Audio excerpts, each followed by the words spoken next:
Кыргызстан элдеринин ынтымак спартакиадасы башталганы 3-жыл болду. Бул абдан жакшы нерсе, бул уланып келатат. Мен ойлойм, ошол биринчи күндөн баштап эле ушул спартакиада туура уюштурулган депчи.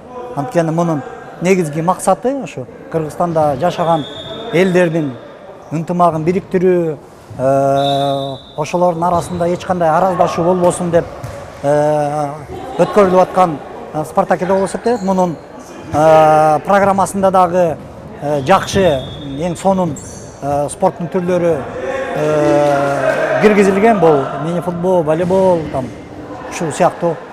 Бул элге кенен тараган, анан эч кандай кыйынчылыксыз ойногонго, ошол машыкканга ошол спорттун түрү ылайыктуу. Анан мунун бүгүнкү күндө 9 команда ойноп атат, ар бир областтардан келипчи. Андан башка Кыргызстандын элдеринин ассамблеясынын командасы ойноп атат. Бүгүн экинчи күн, Кудай буйрса, оюндар жакшы деңгээлде өтүп атат. Өзлөрүнүн чеберчиликтерин көрсөтүп атат. Кээ бир командалар машыккан, кээ бир командалар болсо мындай тез жыйналып келгендер. Эми ал оюндун ошо жүрүшүнө карата болот. Бул жерден дагы бир нерсени айтып коюш керек. Ушул спартакиадага регламентинде оюнду спорттун чеберлери, курма командаларынын мүчөлөрү катышканга уруксат эмес. Бул эмне дегенди билесиз? Бул деген ошо элдин негизги катмарына жетиш керек. Жөнөкөй ошо Кыргызстанда жашаган элдердин жөнөкөй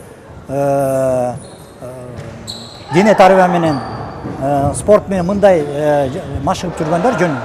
Ошолор ойногонго түзүлгөн шарт болуп эсептелет. Демек, спортту популяризациялоо, элге таанымал кылуу максатында турбайбы? Албетте, бул деген мисалы мамлекеттик дене тарбия спорт агенттиги бир нече спартакиадаларды өткөрүп атпайбы?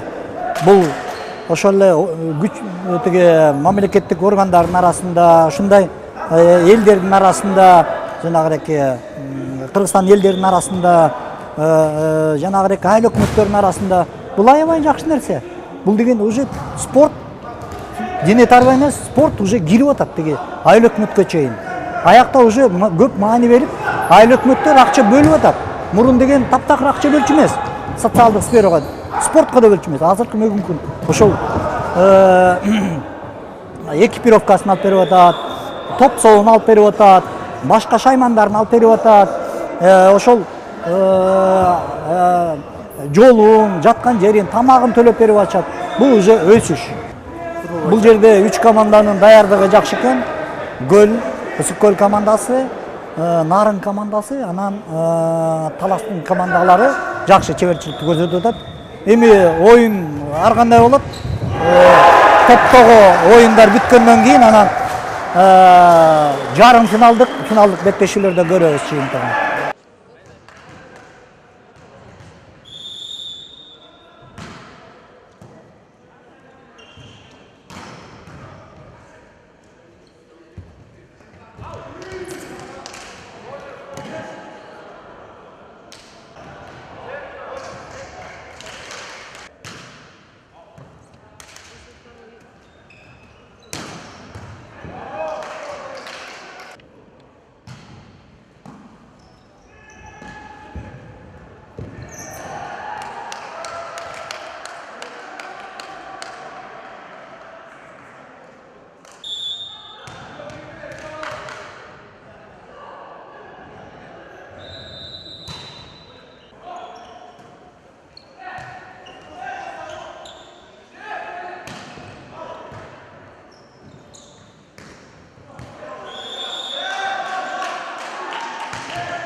Бул спартакиада Кыргыз Республикасында жашаган ар улуттуу элдердин арасындагы ынтымактын 3-чү спартакиадасы.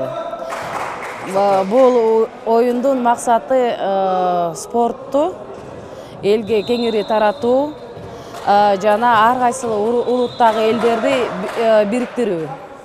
Волейбол боюнча 8 областтан келди командалар. Бул Ысык Көл областы, Жалал Абад, Чүй, Ош, Талас, Нарын, Бишкек шаары жана Кыргызстандын Ассамблея народов Кыргызстана деген команда дагы бар.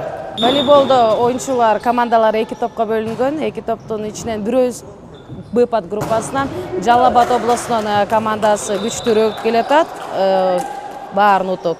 Эми экинчи подгруппадан болсо, А подгруппасынан биз баары бирдей келатат.